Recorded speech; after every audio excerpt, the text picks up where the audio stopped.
Yo mga baby boy. Nga ni ram kahimtang din sa bukid pag wala may trabaho. Camping din sa bukid minusara oh. Pang na din mga baby boy. Ano boss? Sapa tro. Habog kayo.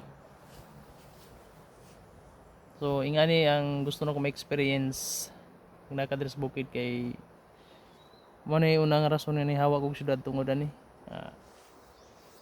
Diri mong sa bukid mag nauna kag maayo, ma-relieve mong stress.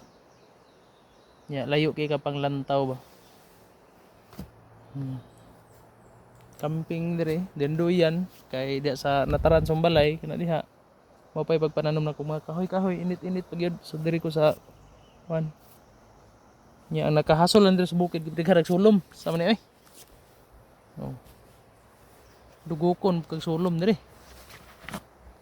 So mo ni mga